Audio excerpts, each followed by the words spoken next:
because these papers will help me to get the cash required. Ed's folks are rich in England, so they'll fork over to get you out if you pretend to be him.' With that he bade me good-bye and jumped off the train. There, gentlemen, that's the whole story just as it happened, and that's why I thought it was Colonel Jim had sent you to get me free."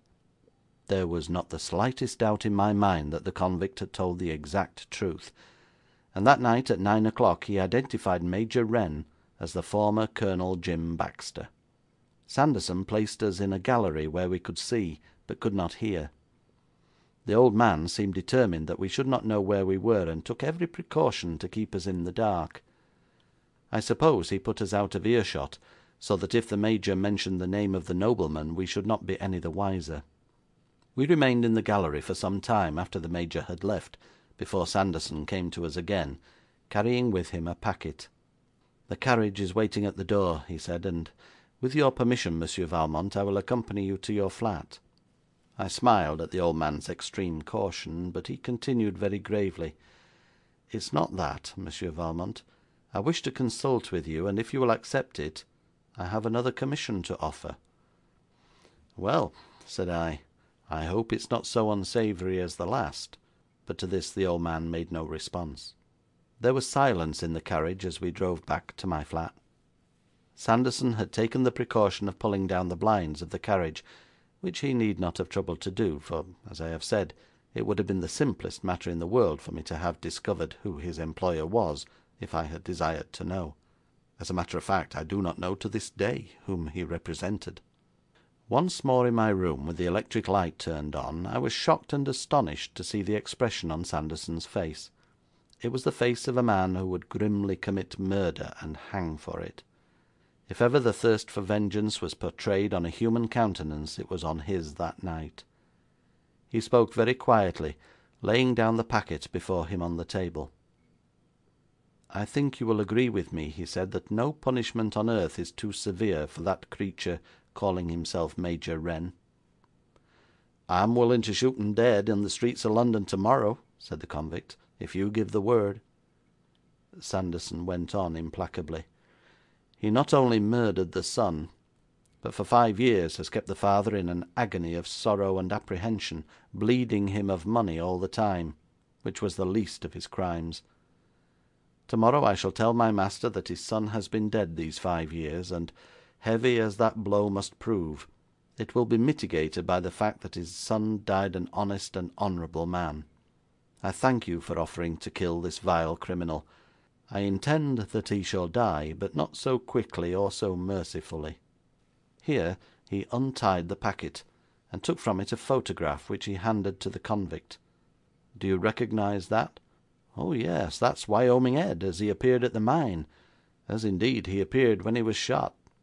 The photograph Sanderson then handed to me. "An article that I read about you in the paper, Monsieur Valmont, said you could impersonate anybody. Can you impersonate this young man?" "There's no difficulty in that," I replied. "Then will you do this? I wish you, too, to dress in that fashion. I shall give you particulars of the haunts of Major Wren. I want you to meet him, together and separately, as often as you can, until you drive him mad or to suicide." "He believes you to be dead," said Sanderson, addressing Jack. "I am certain he has the news by his manner tonight. He is extremely anxious to get the lump sum of money which I have been holding back from him.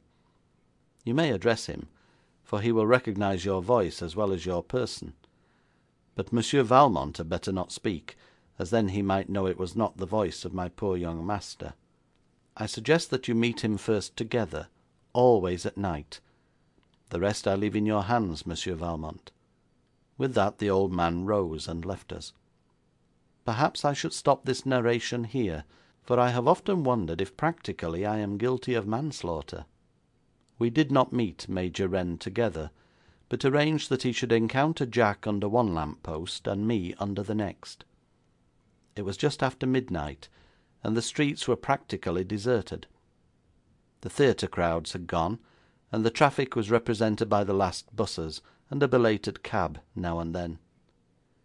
Major Wren came down the steps of his club, and under the first lamp post, with the light shining full upon him, Jack the convict stepped forth. "Colonel Jim," he said, "Ed and I are waiting for you. There were 3 in that robbery, and 1 was a traitor. His dead comrades ask the traitor to join them." The Major staggered back against the lamp post, drew his hand across his brow, and muttered, Jack told me afterwards, "I must stop drinking. I must stop drinking." Then he pulled himself together and walked rapidly toward the next lamp post. I stood out square in front of him, but made no sound.